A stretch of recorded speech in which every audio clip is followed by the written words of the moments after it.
Então vamos lá, Hebreus 10, 19, quem encontrou diga amém. Diz assim, acompanhe. Portanto,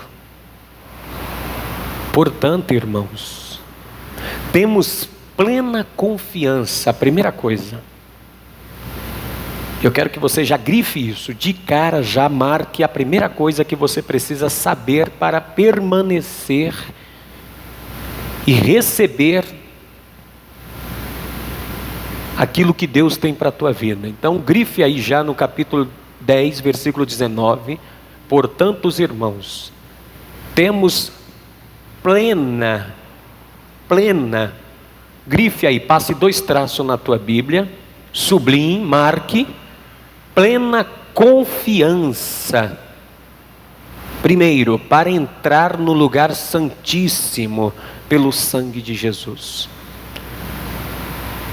Paulo está dizendo que a incerteza no coração do homem diante de Deus faz com que a pessoa não permaneça constante, firme diante de Deus. Então Paulo está dizendo, temos plena, ou seja, não podemos em nenhum momento dar espaço. Plenitude fala do que é inteiro, pleno. Paulo está dizendo, em teu coração não pode haver sombra de dúvida quando você se aproxima de Deus. Em plena certeza, inteira certeza de fé, confiança, para entrar no lugar santíssimo. Porque o sacerdote, na antiga aliança, para entrar no lugar santíssimo, que era o lugar mais sagrado do templo, se o sacerdote, ele entrasse em pecado no lugar santíssimo, na presença de Deus, diante da arca da aliança, em pecado, ele era fulminado imediatamente. Então o sumo sacerdote, quando ia entrar pelo véu na presença de Deus, ele não ia com tanta certeza se seria recebido ou não por Deus. Ele entrava na presença de Deus e não sabia se iria sair dali vivo. Para muitos, ao entrar no lugar santíssimo, era uma expectativa e uma coisa muito assombrosa para o sumo sacerdote. Porque se ele tivesse um resquício sequer de pecado, imediatamente saía fogo diante dele e o consumia, e ele era fulminado na presença de Deus. Então o sumo sacerdote, por mais que ele se santificava pelos rituais, por mais que ele buscava a santificação exterior, mas mesmo assim ele, no seu interior, ele sabia que não era tão perfeito. Então ele entrava na presença de Deus, mas correndo um risco de não voltar para a sua família e morrer. Por exemplo, quando o pai de João Batista, Zacarias, ele foi queimar incenso diante de Deus e demorou a voltar, diz em Lucas, que a multidão começou a ficar preocupada, porque ele não voltava e demorava. Então a pessoa ia para a presença de Deus ali no santuário e não ia com inteira certeza, com plena convicção de que iria ser aceito por Deus, ia com um sentimento de culpa, ia com um sentimento totalmente de culpa e na incerteza no seu ser se voltaria ou não. Imagine você vindo à igreja sabendo que talvez aqui Deus te fulminaria. Você não vinha com certeza como você vem hoje com tanta certeza, sim ou não? Você vem dizendo, eu vou para o culto e volto para casa. O sumo sacerdote diz, eu irei no templo, vou entrar na presença de Deus e não tenho certeza absoluta se voltarei vivo ou não da presença de Deus. Imagine o pavor que era. Por exemplo, Ananias e Safira, aconteceu isso na igreja primitiva. Ananias e Safira ficaram com um conluio ali, eles mentindo, enganando um com o outro, combinando coisas, achando que Deus não estava vendo. Eles foram para o culto e não voltaram. foram para o culto e morreram diante de Pedro. Na igreja primitiva e também na lei de Moisés, era extremamente pavoroso ir à presença de Deus. Porque era ir na presença de Deus, não era que como eu e você, nós hoje fazemos. Chegamos num lugar de culto e temos a certeza que nós vamos voltar para casa. Mas o sacerdote, como Paulo está dizendo aqui, temos plena confiança, porque ainda na graça, as pessoas chegam na presença de Deus com dúvidas se Deus irá recebê-la ou não. E quantas pessoas se movem da fé por causa dessa dúvida e por causa das suas culpas? Elas ficam pensando, será que Deus me aceita? Será que Deus me recebe? Será que Deus aceita a minha pessoa? Paulo está dizendo, isso não pode haver mais, porque agora não é com sangue de touro e nem sangue de animais. Nós agora chegamos na presença de Deus pelo sangue de Jesus, olha só. Pelo sangue de Jesus, por um novo e vivo caminho que Ele nos abriu por meio do véu. Isto é o seu corpo. Eu não posso ter essa dúvida ao chegar diante de Deus. Eu não posso me apresentar diante de Deus com incertezas dentro de mim se eu serei perdoado ou não, se eu serei aceito ou não, se Deus se agrada de mim ou não. Agora é certeza, é plena convicção. Eu tenho que ter certeza absoluta de tudo que eu faço. Eu não faço em meu nome, eu faço em nome de Jesus Cristo. Por isso eu sou aceito diante de Deus. Não é mais mérito meu.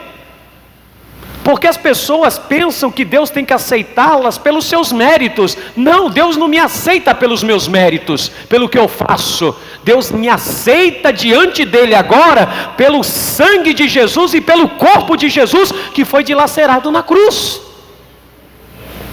Só que as pessoas chegam diante de Deus com os seus próprios méritos, sim ou não? Com as suas próprias justiças.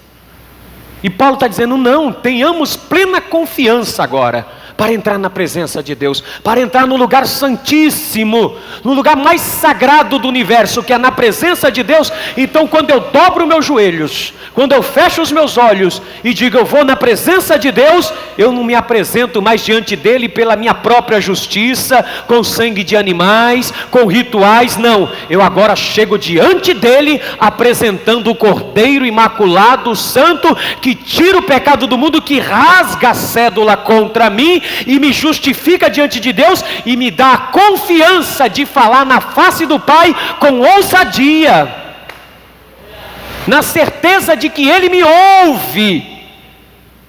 Então eu oro a Deus agora com plena certeza de fé, convicção. Por isso que eu não me desvio, por isso que eu não me afasto, por isso que eu não me abalo, por isso que eu não tenho nenhuma preocupação amanhã se eu me desviarei, não, porque agora eu tenho plena convicção de que a minha vida está agarrada em Deus, e eu nele e Ele em mim. Lembra o que Jesus disse? Nenhum do que o Pai me deu eu lançarei fora. Você tem que chegar diante de Deus e orar com essa confiança. E muitas das vezes você ora diante de Deus como se fosse um culpado e uma culpada, é ou não é? Eu não sou merecedor, eu não sou merecedora, eu não sou uma boa pessoa, eu não presto, eu sou isso, eu sou aquilo, ou se não com justiça própria.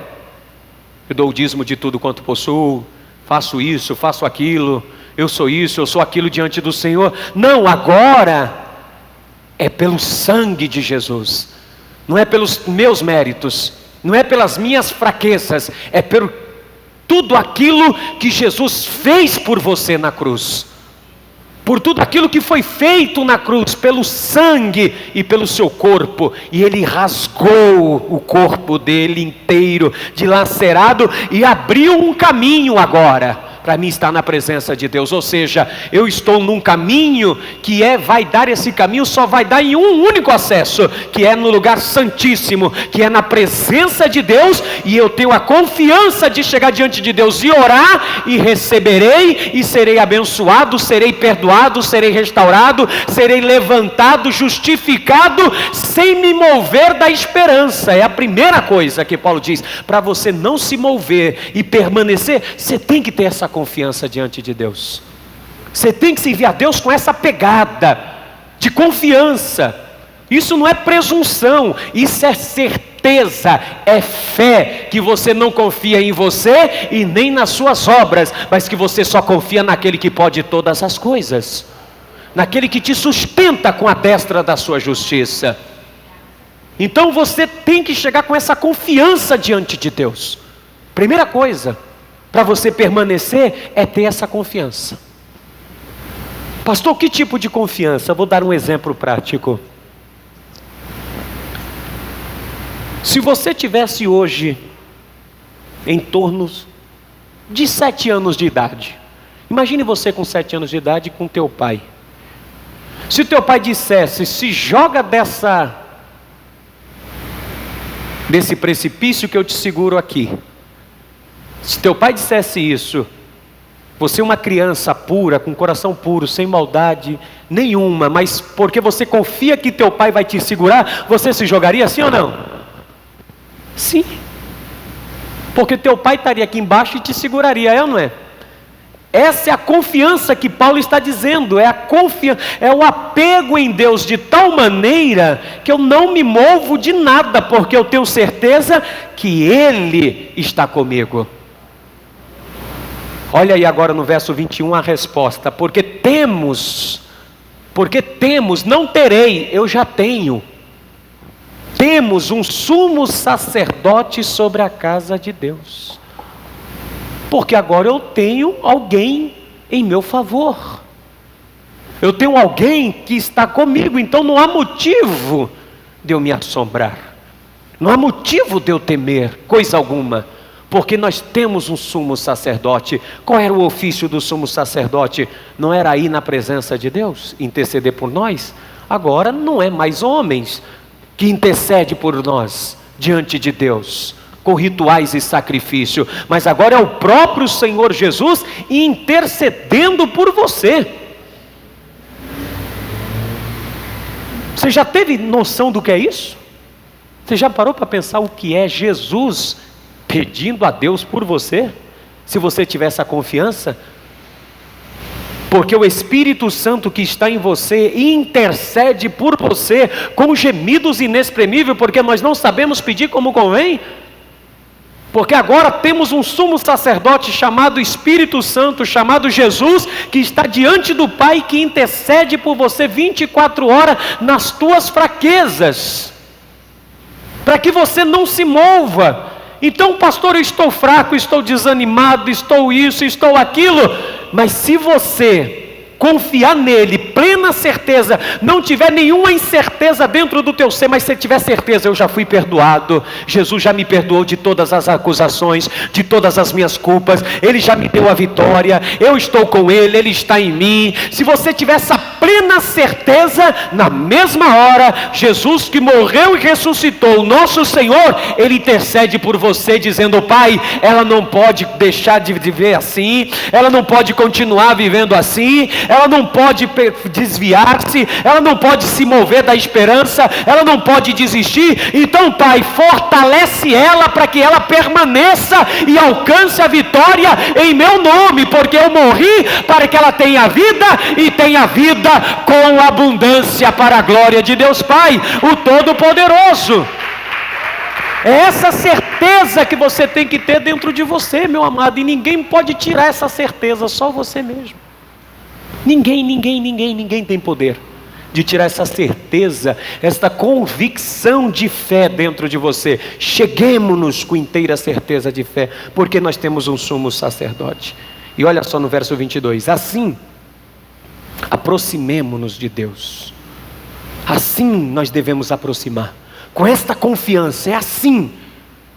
Não pode ser de outro jeito, de outra forma, é com ousadia agora, de falar, de ter certeza. Assim aproximemo-nos de Deus com um coração sincero, em plena convicção de fé. De novo Paulo cita, em plena confiança, em plena certeza de fé. Olha só, tendo os corações, o teu coração, tendo os corações, tendo o nosso coração aspergidos para nos purificar de uma consciência culpada. Aí você auto se culpa, você auto se vitimiza, porque você auto se flagela, você não tem essa confiança, então você não consegue permanecer constante nisto, na fé, na esperança, na certeza de que eu oro, de que eu busco e Deus está comigo. Paulo diz, não, então cheguemo-nos com convicção de fé, tendo o nosso coração limpo, aspergido para nos purificar de uma consciência culpada, e o nosso corpo lavado com água pura, ou seja, não só ao corpo, não só a alma, mas também o nosso corpo purificado, o nosso corpo obedecendo o nosso espírito e a nossa alma, não pensando de um jeito, sentindo na alma de um jeito e me comportando de outro. Paulo está dizendo, não, você tem que conectar teu corpo, tua alma, teu espírito, em plena certeza de fé diante de Deus. Não adianta você dizer na tua alma, eu confio em Deus, mas o corpo diz, não, você não confia. Não adianta o corpo dizer, eu vou, mas a alma está temerosa. Meu Deus, será que é? Será que eu vou? Será que eu não vou? Será que eu faço? Será que eu não faço? O corpo vai, mas a alma não vai. Ou a alma vai e o corpo diz, não, o corpo não tem força para ir.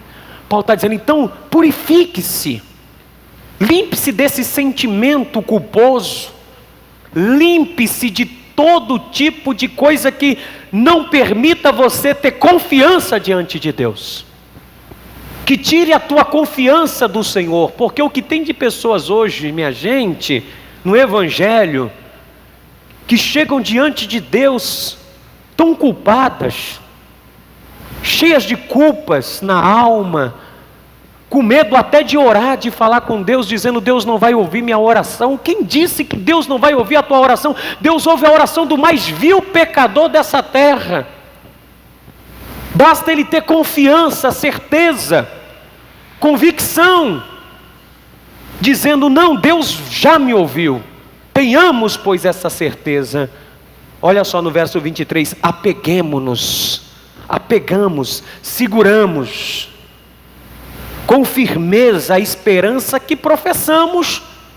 Vamos nos apegar naquilo que falamos, eu creio em Deus. Vamos nos apegar naquilo que falamos e professamos a nossa fé. Paulo está dizendo, o escritor aos Hebreus, apeguemo-nos, se apegue a isso, se agarre a isso de tal forma que você crê naquilo que você fala, naquilo que você professa. Você não professa que crê em Deus? Você não professa que vai dizer, não, Deus, minha vida é uma bênção, minha família é uma bênção. Você não professa isso, naquilo que você professa, agarre isso e não se mova naquilo que você professa. Não se mova disso, agarremo-nos com firmeza a esperança que professamos, pois aquele que prometeu é fiel. Aquele que prometeu é fiel, então deixa eu me agarrar, deixa eu me segurar, deixa eu permanecer firme de tal forma que eu vou chegar com inteira certeza de fé diante do trono da graça e serei ajudado em tempos oportunos. Deus começará a te ajudar nessa terra, Deus vai começar a mover pessoas, Deus vai começar a mover gente, Deus vai começar a mover lugares, Deus vai começar a fazer coisas, porque essa certeza está borbulhando dentro de você. Você se agarrou, você abraçou a Ele e disse, eu não solto aquilo que eu creio e vou até o fim, e Deus me dará vitória no nome de Jesus. Apeguemo-nos com firmeza à esperança. Consideremos-nos, ou seja, vamos avaliar também os outros. considerando uns aos outros para o estímulo do amor e das boas obras. Vamos considerar é fazer uma análise rigorosa do que o outro faz. Considerar isso, considerar o que o outro faz. Avalie com precisão o que os outros fazem, para que venha ser incentivados ao amor e às boas obras.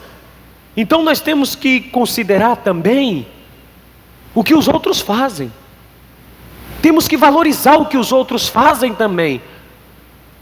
Nós temos que prestigiar, avaliar o que o outro faz e dizer: poxa vida, que bênção, para estimular as boas obras e ao amor. Porque é isso que alguém que permanece firme, ele faz. E continua o texto: não deixando de reunir, tem que congregar. É outro ponto. Não deixemos-nos de reunir, de congregar como igreja, segundo o costume de alguns, mas procuremos encorajar-nos uns aos outros, ainda mais quando vocês veem que vai se aproximando aquele dia, o dia do juízo. Paulo está dizendo, não pode, quem quer permanecer na fé, não pode deixar de congregar. O descongregado, e eu estou dizendo, não é congregar entre paredes.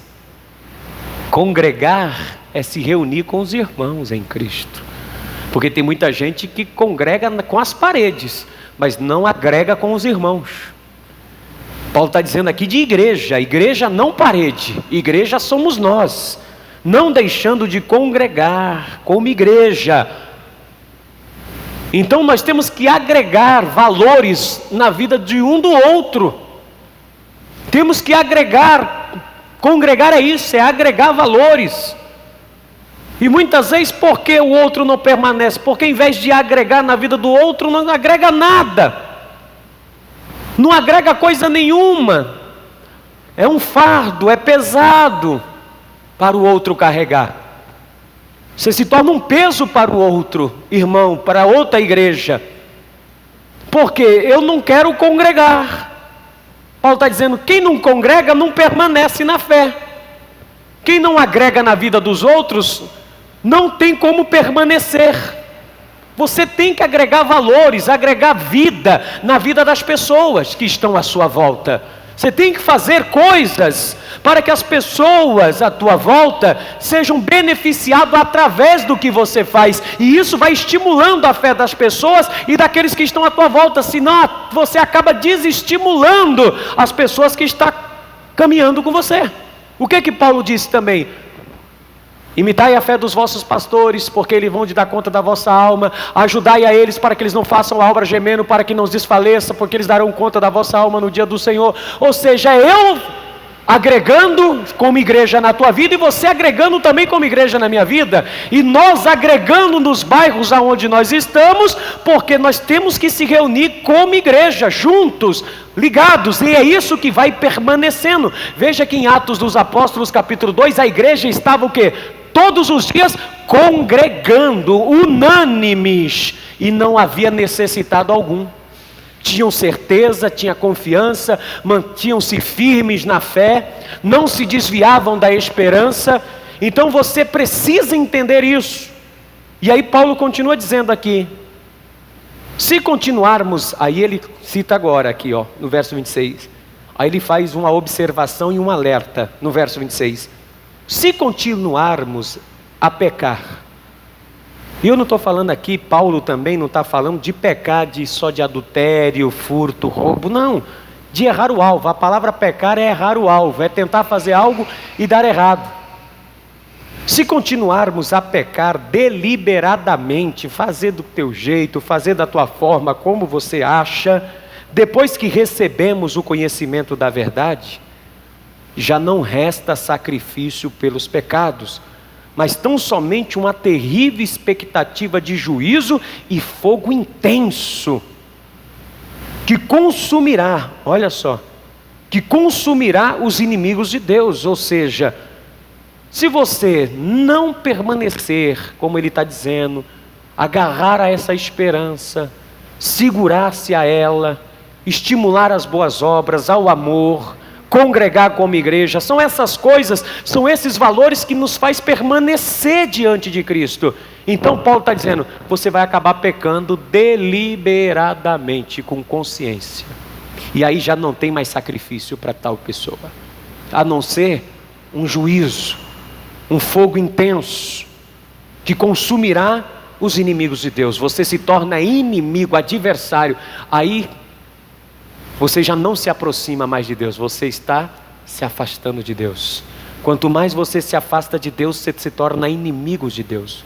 Por isso que João diz, aquele que se constitui amigo do mundo, se torna inimigo de Deus.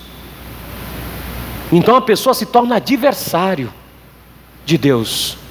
Então, à medida que eu vou me tornando adversário de Deus, eu não vou mais permanecendo nele, eu não vou mais me enraizando nele. Então eu vou me movendo, eu já não congrego, eu já não sou mais igreja, eu já não estimulo mais as boas obras e o amor ao próximo. Não, eu vou me afastando e a cada vez mais me entregando às perdas. E aí Paulo diz, na antiga aliança, na lei de Moisés, morria um homem que rejeita a lei, morria sem misericórdia, pelo depoimento de 2 ou 3 testemunhas. Na lei, se você fosse pego fazendo qualquer coisa, se 2 ou 3 pessoas vissem você fazer, você era apedrejado até a morte. A lei era sem misericórdia. Quanto mais severo castigo julgam vocês, merece aquele que pisou aos pés do Filho de Deus, profanou o sangue da aliança pelo qual foi santificado e insultou o Espírito da graça. Então Paulo vai dizer, olha, cuidado, porque se você não permanece firme na fé, isso é um insulto. Tudo aquilo que foi feito por você para se aproximar de Deus, você está pisando o sangue de Cristo, você está pisando toda a obra que foi feita no Calvário. E aí Paulo vai dizer, se na lei era sem misericórdia o juízo, quanto mais aquele que pisa o sangue da graça, quanto mais aquele que trata isso sem nenhuma relevância, como se fosse uma coisa normal. E a cada vez que você vai vendo o Evangelho, você vai vendo as pessoas tratando o Evangelho como algo comum, fazendo do sangue de Cristo algo comum, natural. E Paulo está dizendo, o juízo será muito severo sobre tais pessoas. Se na lei era sem misericórdia, agora aquele que viola esses princípios de permanecer em Cristo, e que estando em Cristo vai fazendo tudo de qualquer jeito, de qualquer forma, e não permanece, o juízo será severo. Pois conhecemos aquele que disse, a mim pertence a vingança, eu retribuirei, e outra vez o Senhor julgará o seu povo. Terrível coisa é cair nas mãos do Deus vivo. Porque cair na mão do diabo tem quem tira, tem ou não tem? Se cair na mão dos homens tem quem tira, tem ou não tem? E se cair na mão de Deus, quem vai lá tirar? Quem vai te tirar das mãos de Deus? Quando Davi disse assim, Senhor, que eu caia nas tuas mãos, em Crônicas, quando ele contou o povo, 7.000 pessoas morreram no único dia. Davi disse, que eu caia na mão do Senhor, que eu caia na mão do Senhor. Horrenda coisa é cair na mão do Deus vivo, porque eu não permaneço, eu quero estar na mão de Deus, debaixo da sua graça. Eu quero estar debaixo da mão de Deus, eu quero estar na mão de Deus, debaixo da sua misericórdia. Eu quero chegar com inteira certeza de fé, com boas obras, em amor, congregando, permanecendo nele, para provar a sua misericórdia sobre mim, a sua graça. não o juízo, a ardente expectação de fogo e de juízo que virão sobre tais pessoas. Porque na graça a pessoa pode ir fazendo, não tem problema, mas Paulo diz, não faça isso, porque ai daquele que fazer vã o sangue dessa graça. Ai daquele que tratar o evangelho, a mensagem da cruz, de qualquer jeito, e não permanecer naquilo que aprendestes e fostes ensinado. Se não permanecer, horrenda coisa é cair na mão de Deus.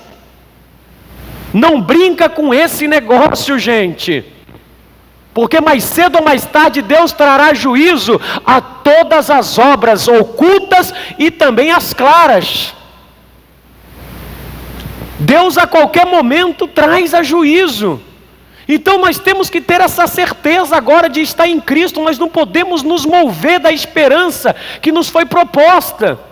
Nós não podemos mover daquilo que nós fomos ensinados, deixando de congregar, deixando de se exercitar na prática, de agarrar a firmeza da esperança, de chegar com inteira certeza de fé diante de Deus, tendo o coração purificado, o corpo lavado com água limpa, manter-se purificado pelo sangue de Jesus, manter-se fiel ao que você recebeu, porque que você e eu não venha cair na mão de Deus para juízo, mas se nós cair na mão de Deus, que seja para provar da sua graça, do seu amor, da sua misericórdia, do seu bem, da salvação, da vida eterna, para que quando cairmos na mão de Deus, não seja juízo, mas seja descanso para a glória de Deus Pai, o Todo-Poderoso, minha gente. Então chegue com inteira certeza de fé diante dele. E eu já estou encerrando aqui esse texto. Lembre-se dos primeiros dias. Lembre-se como você servia a Deus. Lembre-se dos primeiros dias da tua conversão. Lembre como nada te movia da esperança. Era ou não era? Lembre como nada te entristecia. Lembre-se como nada te deixava desanimado. Pelo contrário, você estava convicto da fé. Estava ou não estava? Mas foram passando os anos, você foi se movendo da esperança e da certeza. Você já não chega mais com confiança diante do trono da graça. Você já não chega com incerteira, com o coração purificado. Chega com o coração cheio de muita mágoa. Chega com o coração cheio de culpa. Chega totalmente dilacerado diante de Deus. Não chega mais com inteira certeza de fé, em amor, em graça. Então Paulo disse, lembra-te dos primeiros dias, depois que vocês foram iluminados, quando vocês suportavam muita luta e sofrimento. Hoje você já não suporta mais tanta, você não suporta nem o que as pessoas falam de você. Você nem suporta mais as pessoas te olharem atravessado. Os crentes estão tão raivosos que não pode nem olhar mais atravessado para as pessoas, que elas, o que você está olhando, o que foi, crentes agindo assim, que um dia foram iluminados, não permanece mais. Lembre-se dos primeiros dias, lembra-te onde caíste e arrepende-te, porque eu vou vir e vou tirar o teu castiçal, se tu não te arrependeres. Te moverei de diante de mim, tu não permanecerás. Está lá em Apocalipse. Tu não permanecerás diante de mim. Os mentirosos não permanecem na casa de Deus. Está lá em Salmos. O mentiroso, o de olhar enganoso, o falso, estes não permanecerão no meu santo monte. Salmo 15. Senhor, quem morará no teu santo monte? O puro de coração. Quem morará na minha presença? Então, Hebreus diz assim, lembre-te dos primeiros dias, depois que vocês forem iluminados, quando suportaram muita luta e sofrimento. O crente hoje não quer passar por luta e nem sofrer. Porque pensam que luta e sofrimento é de quem? É do diabo, pastor. O Evangelho é luta, o Evangelho é perseguição. Jesus disse assim: se ao madeiro verde faz isso, quanto mais o seco. Se perseguiram a mim, difamaram a mim, que sou mestre e Senhor, quanto mais a vós. Lembra quando você suportava? Se você não suporta sofrimento e luta, tu não vai permanecer. Qualquer lutinha você já quer chutar o pau da barraca. Qualquer sofrimento você já quer desistir da fé em Deus. Aí no verso 33 diz: algumas vezes vocês foram expostos a insultos e tribulações, e algumas vezes vocês foram expostos até ao ridículo. Em outras ocasiões, fizeram-se solidários com os que assim foram tratados. Vocês se compadeceram dos que estavam na prisão e aceitaram alegremente o confisco dos seus próprios bens, pois sabiam que possuíam bens superiores e permanentes. Ou seja, vocês suportavam até perder, ser preso, porque vocês tinham outros valores que eram permanentes. Outros valores superiores e permanentes. Hoje os nossos bens são mais importantes do que Deus tem pra gente, é ou não é? Não estou pregando aqui que você tem que viver na miséria, na desgraça. Estou te dizendo que o Evangelho diz que estas coisas não são superiores ao que Cristo fez no Calvário por mim e por você, para nos aproximar diante de Deus e permanecer diante dele para sempre. Não tem bem maior do que esse de saber que eu estou na presença de Deus 24 horas. Onde que nem morte, nem principado, nem potestade, nem o presente, nem o futuro, nenhuma coisa tem poder de me separar do amor de Deus que está em Cristo Jesus, o nosso Senhor. É disso que o escritor está dizendo. Pois sabiam que possuíam bens superiores e permanentes. Carro passa, casa passa, trabalho passa, dinheiro passa, mas Jesus disse: aquele que faz a vontade de Deus, este permanece para sempre. Por isso, verso 35, não abram mão da confiança de vocês. Por isso, não abram mão da confiança que vocês têm, porque ela será ricamente recompensada. Há um grandíssimo galardão, há uma recompensa. Meu patrão não pode me recompensar. Meu pastor João Misael Palharim não pode me recompensar. Meu pai Josenaldo não pode me recompensar. Os homens dessa terra não podem me recompensar. Meus filhos não poderão me recompensar. Minha esposa Alessandra não poderá me recompensar. Só tem um que permanece para sempre.